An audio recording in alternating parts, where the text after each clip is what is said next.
Kebinekaan bangsa Indonesia. Bhinneka Tunggal Ika merupakan semboyan yang tertera dalam lambang negara Indonesia. Pancasila, Bhinneka Tunggal Ika merupakan semboyan bangsa yang harus dijunjung tinggi kedudukannya. Bhinneka Tunggal Ika disebut sebagai ikrar pemersatu bangsa yang menggerakkan jiwa. Semboyan ini menggambarkan persatuan dan kesatuan bangsa Indonesia yang memiliki keberagaman suku bangsa, budaya, bahasa, daerah, agama, dan kepercayaan ras maupun antar golongan. Semboyan Bhinneka Tunggal Ika menunjukkan bukti keanekaragaman Indonesia yang patut dijunjung tinggi serta saling menghargai perbedaan. Perbedaan bukan alasan untuk saling memecah belah ikatan persaudaraan. Meski sangat beragam, bangsa Indonesia tetap satu kesatuan yang tidak bisa dipisahkan. Disinilah arti Bhinneka Tunggal Ika yang sesungguhnya. Bhinneka Tunggal Ika jika diterjemahkan memiliki arti berbeda-beda tetapi tetap satu jua. Ikrar sederhana yang penuh makna yang diambil dari kitab Sutta Soma. Sebagai warga negara yang baik, kamu wajib mengetahui lebih banyak perihal semboyan bangsa Indonesia Bhinneka Tunggal Ika. Pengertian Bhinneka Tunggal Ika. Secara etimologi atau asal-usul bahasa, kata-kata Bhinneka Tunggal Ika berasal dari bahasa Jawa kuno.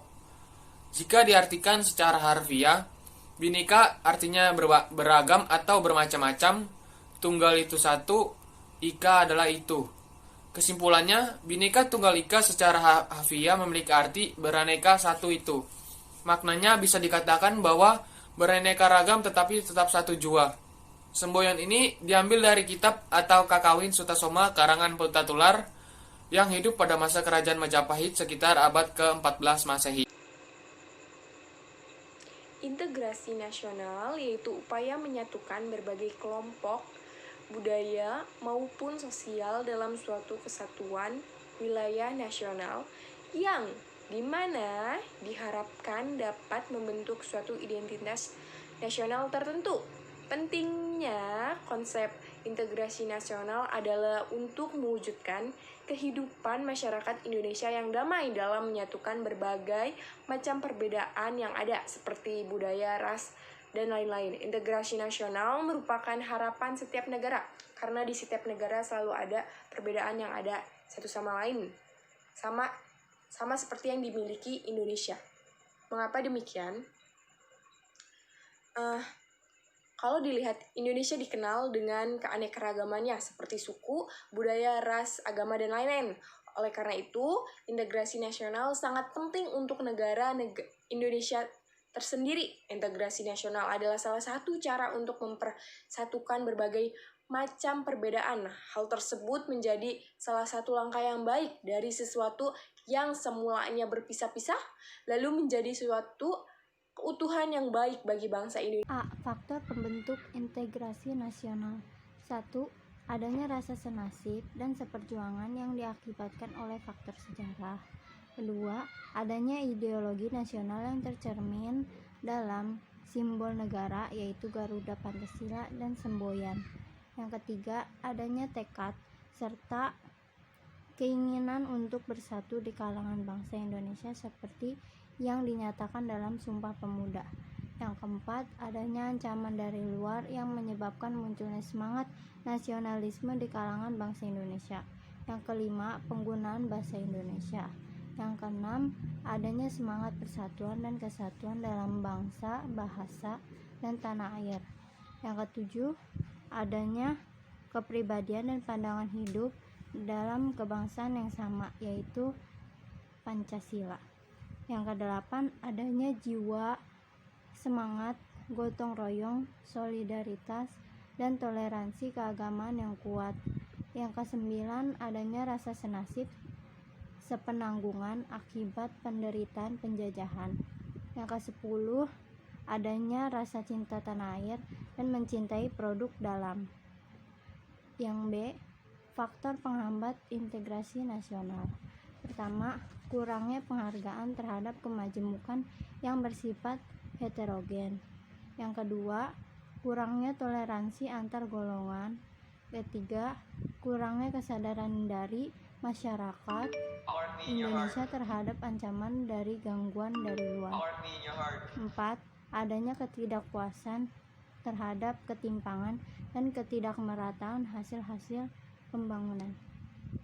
Tantangan dalam menjaga keutuhan NKRI adalah satu, tantangan internal. Tantangan internal dibagi menjadi 5, yaitu keragaman masyarakat Indonesia, kesenjangan sosial dan ekonomi, meningkatnya kasus kriminal dan narkoba, meningkatnya paham radikalisme, munculnya ideologi sapatarisme. 2, tantangan eksternal. 1, masuknya budaya asing. 2, adanya gangguan keamanan.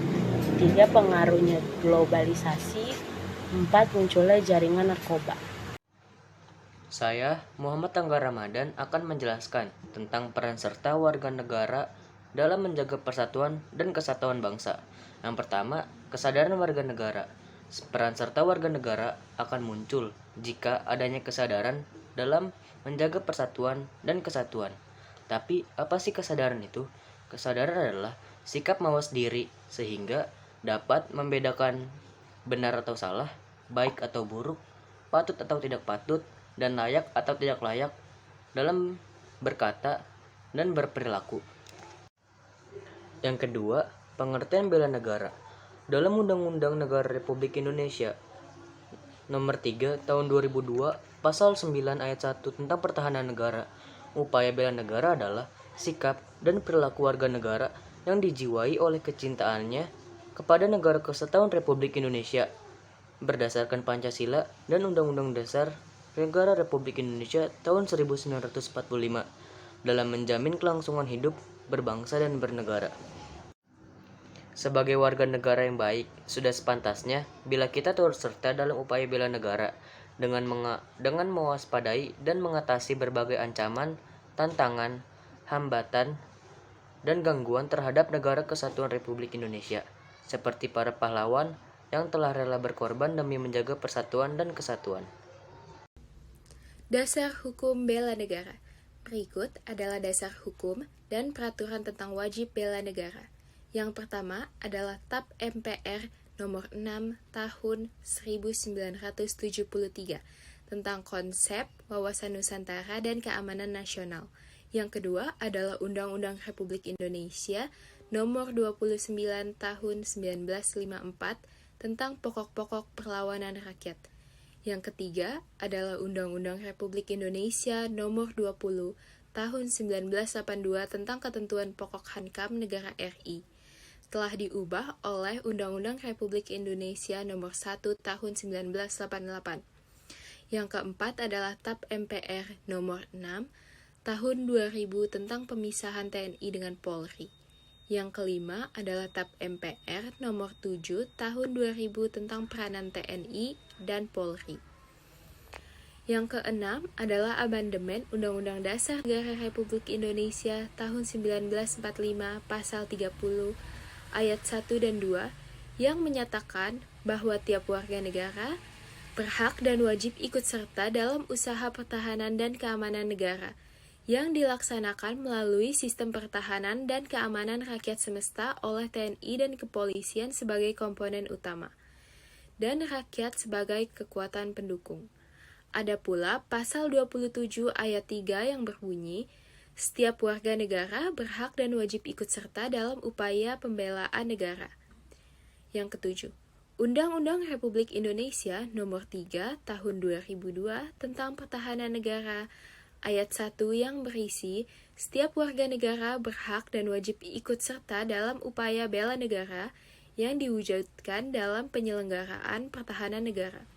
Ayat 2, keikutsertaan warga negara dalam upaya bela negara dimaksud ayat 1 diselenggarakan melalui kegiatan-kegiatan sebagai berikut.